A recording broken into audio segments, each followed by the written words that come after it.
I come from the world of music and audio production. So I got my start in video and photo production by way of shooting music videos on an iPhone. And then because of that work, I then got a call to come and take photos and videos for a local real estate developer who was renovating a home. That then prompted me to buy a real camera, which was the Sony a6400. I bought the camera, a gimbal, and then a couple lights. And I would say that that's what kicked off my career officially in videography and photography. I then started getting calls to only take videos or only take photos. And this is where things started to get super tricky. Because I was new in this business, I felt the need to take on every client that either called or reached out. And I'm talking about documentaries, events, school photos, music videos, real estate, just everything you could possibly imagine, down to even doing a funeral. And I vowed that day that I would never do another funeral again. That has been the first and last one that I was ever a part of. But this was bittersweet because I wasn't doing any promotion, any marketing, no advertising. And so all of these clients were coming in basically just through word of mouth. And that was a huge blessing. But I think the key thing for me was that I was always very honest and upfront about where I was in my career. So I started out doing music videos. And so when people would reach out for me to cover events, or they would reach out for me to do real estate or these various different markets, I would always just be very honest about what I was capable of. Like, hey, I've never done this before. This isn't my specialty, but I would be happy to come out and, do this for you. And sometimes it was for free, just for me to learn the experience, learn and get the experience.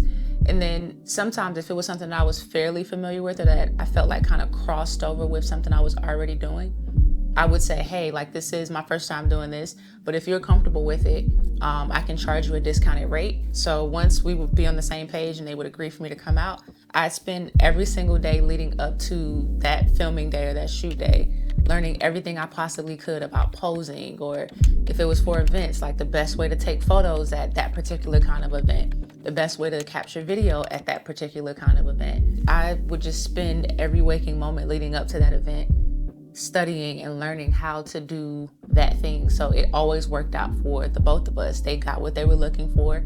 I got the education, I got the knowledge, and I got, paid a decent amount of money to do it. And it was through that process of trying so many different markets and so many different niches and so many different areas of videography and photography that I was able to figure out if that particular thing was something that I wanted to continue offering or continue doing. I got to figure out what excited me, what drained me, and what actually made me money. And that is my suggestion to you.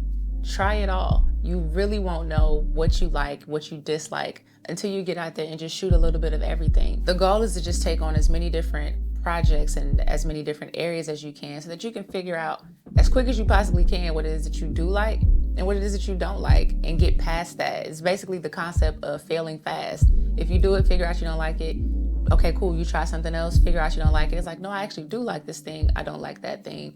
And the faster you can do that, the quicker you can begin to build your brand around what it is you are actually interested in. So once you've shot a variety of projects, I would say to take a step back and ask yourself these 3 questions. 1, what did I actually enjoy?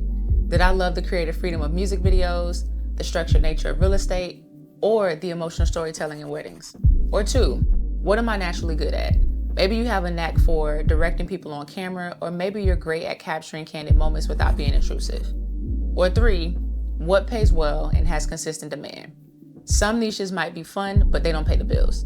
Others, like corporate video or real estate, might be more financially stable. And I would say that your ideal niche sits somewhere between where all of these 3 things overlap. Personally, I now do a combination of corporate photography and videography that I happen to enjoy, and it pays the bills, and that's my 9 to 5. But then on weekends and evenings, I get to do music videos and events and documentaries and things that may not always pay as much, but I really enjoy them. And so there's this, again, overlapping and intersection of I enjoy it, I'm good at it, and it pays well. And I think that is what we are all trying to get to, is those 3 things. So once you get clear on what does work for you, start focusing and highlighting those specific things and start marketing yourself as that kind of videographer or photographer. Update your portfolio to reflect your niche. Start saying no to projects that don't align with your focus, and then network with people in that industry, whether that's wedding planners, real estate agents, or music artists. And this doesn't mean that you can't take on other types of work, but having a niche helps you to stand out and get more of the kind of work that you actually want. Finding your niche is about experimenting, evaluating, and then focusing. So go out, shoot a little bit of everything, take notes on what excites you, and start building your brand around your strengths. So if this video helped you, drop a comment and let me know what niche you're thinking about focusing on. And if you want more tips on videography, photography, audio production, or just growing your creative career, make sure to like, subscribe, and turn on notifications. I'll see you all in the next one, and as always, I appreciate you so much for watching.